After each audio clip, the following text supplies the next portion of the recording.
Assalamualaikum warahmatullahi wabarakatuh. Oke, hari ini saya akan menjelaskan tentang laporan keuangan. Baik.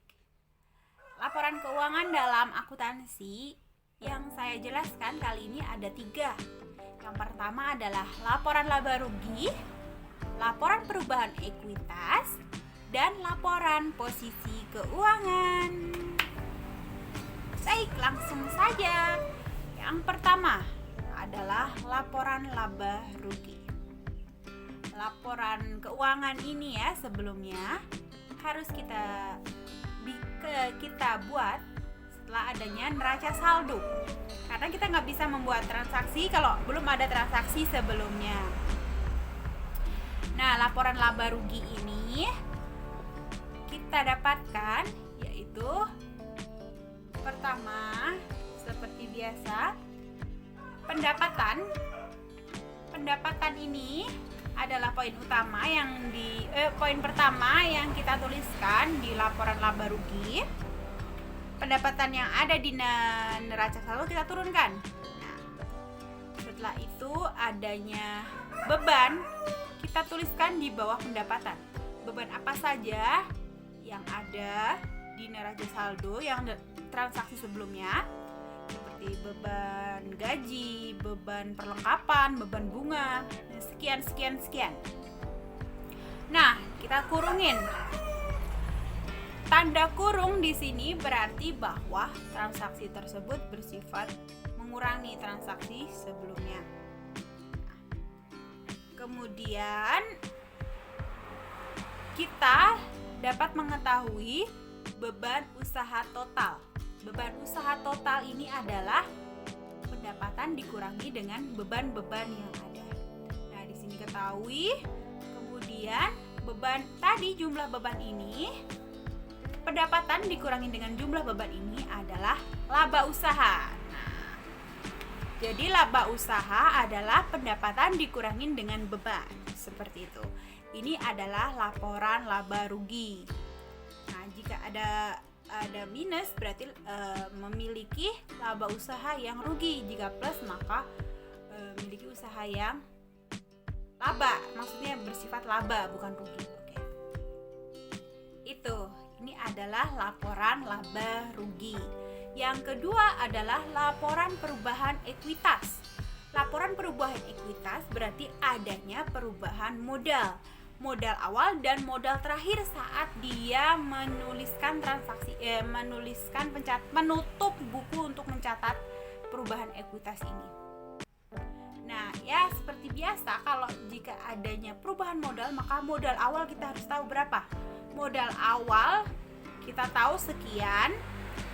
Kemudian ada nggak sih laba ditahan dan adanya ekuitas. Nah, jadi modal awal sekian.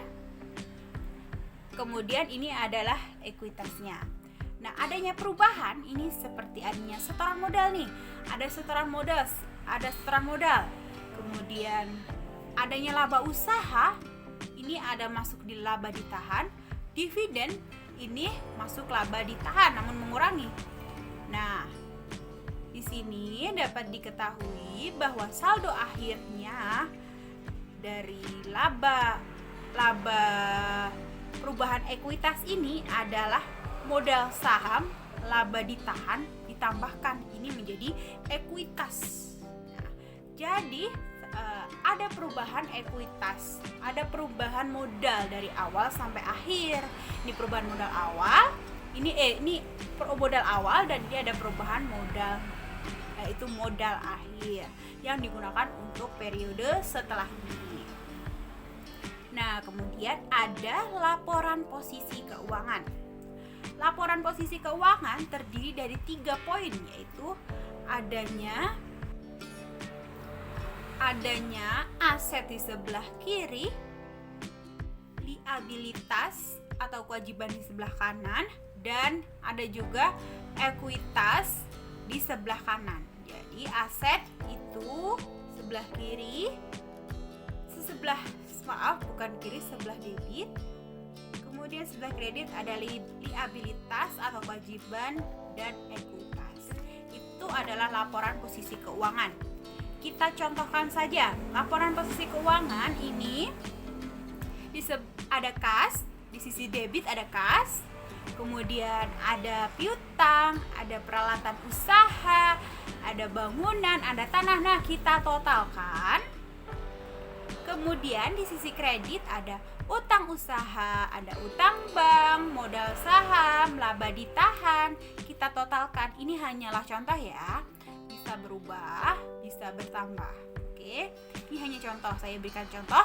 Kita totalkan. Lagi-lagi totalnya di sisi debit dan di sisi kredit harus sama. Nah, ini adalah harus balance seperti itu.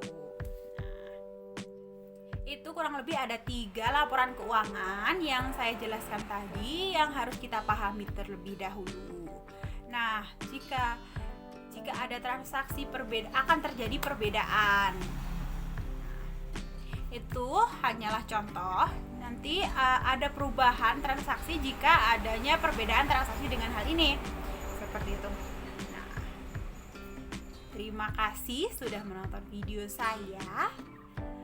Semoga bermanfaat. Wassalamualaikum warahmatullahi wabarakatuh.